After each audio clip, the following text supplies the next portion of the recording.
այդ սլան հեռավորությունը հնարավոր չէ չափել, քանի որ կետը խոչընդոտում է անմիջական մոտենալուն, սակայն մաթեմատիկան այստեղ բացում է իր գաղտնիքները, դիտորդը չափում է իրեն հասանելի հատվածը և որոշ անկյուններ և այդ դեվիանտների հիման վրա կազմում են եռանկյուն։ Այս եռանկյան օգնությամբ օգտագործելով եռանկյունաչափության օրենքները հնարավոր է հաշվել էլեկտրական հեռավորությունը առանց կետը անցնելու։ Այս պատկերն ապացուցում է, որ մաթեմատիկան ոչ միայն տեսություն է, այլ իրական կյանքի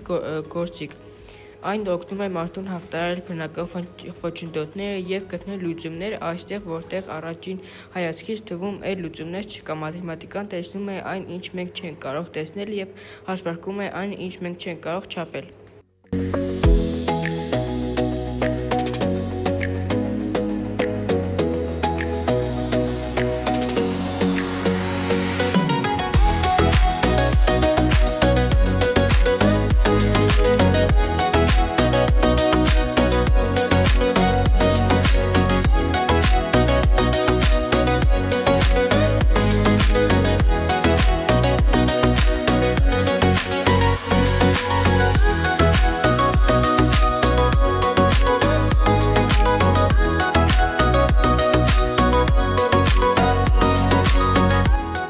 Պյութագորասի թեորեմը մենք սովորում ենք որպես բանաձև, բայց այն պարզապես բանաձև չէ։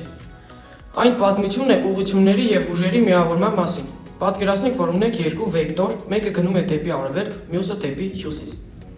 Նրանք շարժվում են տարբեր ուղղություններով, բայց երբ միանում են, ստացվում է նոր ուղղություն, նոր ճանապարհ։ Այդ նոր ճանապարհը հենց այդ երկու վեկտորների գումարն է։ Եվ ահա այստեղ հայտնվում է Պյութագորասի հայտնի օրենքը։ Մենք տեսնում ենք կետի մյուս ափին կանգնած դիտորդին, իսկ մյուս ափին էլեկտրասյունը, որը հանդիսանում է անմատչելի կետ։ Այս բանաձևը մեզ ասում է, թե որքան կլինի այդ նոր ճանապարհի երկարությունը, այսինքն Պյութագորասի թեորեմը մեզ սովորեցնում է, թե ինչպես է լինելու երկու ուղղությունների միավորումը մեկ արդյունքի մեջ։ Ֆիզիկայում սա ուժերի գումարումն է, կյանքում մարդկանց ուժերի միավորումը, մաթեմատիկայում վեկտորների գումարը։ Երբ երկու փոխուղղահայաց վեկտորներ գումարվում են, ստացվում է երկու եռանկյուն և այդ եռանկյունների ներկայացիկը հենց վեկտորների գումարն է։